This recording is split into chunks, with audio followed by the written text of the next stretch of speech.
नमस्कार, मैं हूं अतुल द्विवेदी और आप देख रहे हैं द सूत्र।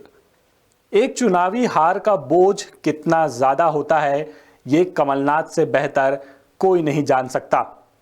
पूर्व मुख्यमंत्री कमलनाथ पर गंभीर आरोप लगाने वाले कांग्रेस के पूर्व राष्ट्रीय प्रवक्ता आलोक शर्मा पर केंद्रीय नेतृत्व ने 3 हफ्ते बीतने पर भी कोई कार्रवाई नहीं की है। कांग्रेस ने एक नोटिस दिया और मीडिया में ना बोलने की सिर्फ एक हिदायत दी। कांग्रेस के प्रदेश प्रभारी जितेंद्र सिंह भी इस मामले पर कुछ ठोस बोलने की जगह सिर्फ टालते हुए दिखाई देते हैं। यहां पर सवाल सिर्फ यही उठता है कि क्या एक चुनाव हारते ही कांग्रेस में कमलनाथ का कद इतना कम हो गया कि पार्टी उन पर गंभीर आरोप लगाने वाले प्रवक्ता तक पर कार्रवाई करना जरूरी नहीं समझ रही? क्या कांग्रेस में कमलनाथ का चैप्टर क्लोज हो गया है? प्रदेश में सरकार बनाने का दावा कर रही कमलनाथ के नेतृत्व वाली कांग्रेस न सिर्फ चुनाव हारी बल्कि बुरी तरह से हारी।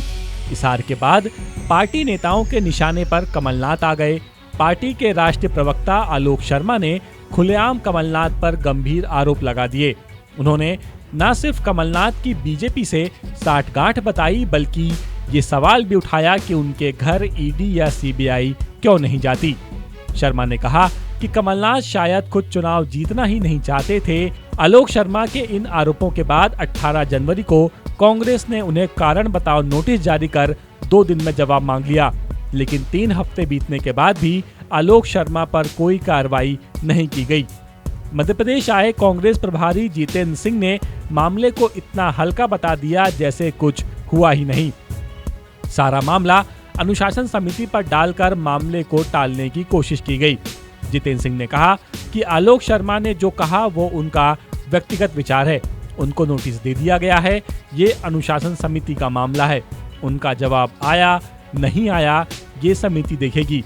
जवाब उन्होंने दे दिया होगा और यदि उनका जवाब नहीं माना गया तो उन पर कार्रवाई होगी। जो भी सबसे पहले नंबर 1 जो भी आलोक शर्मा ने जो बात रखी है वो उसकी व्यक्तिगत बात है।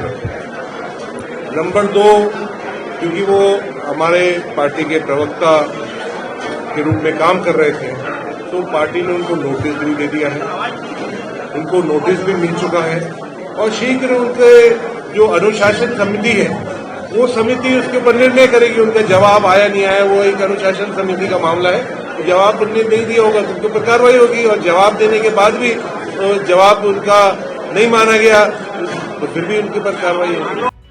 कांग्रेस की आलोक शर्मा पर मेहरबानी और जितेंद्र सिंह के रवैये से ये सवाल उठ रहा है कि क्या इंदिरा गांधी के तीसरे बेटे कमलनाथ का कद कांग्रेस में घट गया है। एक समय पार्टी की धुरी बने कमलनाथ के खिलाफ बोलने वाले आलोक शर्मा पर कार्रवाई करना पार्टी ने जरूरी ही नहीं समझा।